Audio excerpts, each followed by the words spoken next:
வணக்கங்க. அமுதமிகில் சமையலில் என்ன வீடியோனா, அக்கா வந்து சக்கரவள்ளி கிழங்கையும் கோதுமை மாவையும் வச்சு ஒரு ஸ்நாக்ஸ் வித்தியாசமாக செஞ்சு காட்டப்போது பாருங்கள். நீங்களும் பார்த்து செய்யுங்க. இது காலையில் சப்பாத்திக்கு பிணைஞ்ச கோதுமை மாவில் மிச்ச மாவு. இது சக்கரவள்ளி கிழங்கு தோல் நீக்கி விட்டுருக்கு. இது ரெண்டையும் வச்சு ஒரு ஸ்நாக்ஸ் செய்ய போகிறோம். இது நல்லா பிணைஞ்சு இது போட்டு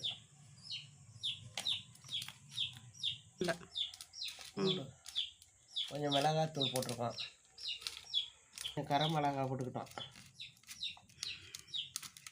ஓகே, கொஞ்சம் கொத்தமல்லி தழை போட்டு எல்லாத்தையும் பிணைஞ்சு மிக்ஸ் பண்ணி மேலே அள்ளி அப்படியே ஸ்ப்ரெட் பண்ணணும். எல்லாத்தையும் வைக்கிறோம்.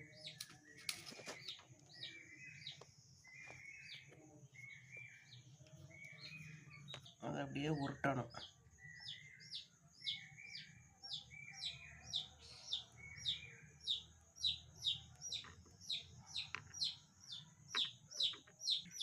அப்படியே கட் பண்ணிக்கணும் ஒன்று ஒன்று.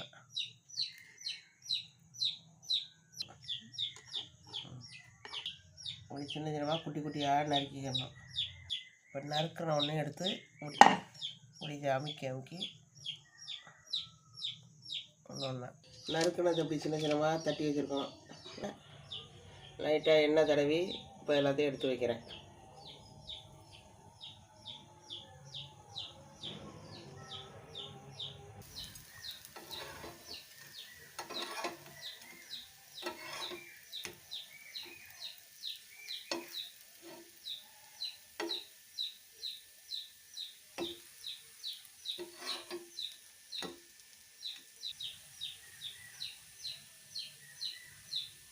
எல்லாம் பிளேட்டுக்கு எடுத்து மாற்றியாச்சு.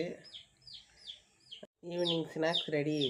நான் சக்கரவள்ளி கிழங்கு வச்சு செஞ்சேன். நீங்கள் உருளைக்கிழங்கு இருந்தால் கூட அதை வச்சு ஈஸியாக செய்யலாம். பிள்ளைங்க பள்ளிக்கூடத்துலேருந்து சாயந்தரம் வர்ற பிள்ளைங்களுக்கு ஸ்நாக்ஸாக கொடுக்கலாம். ஈஸியான மெத்தடு.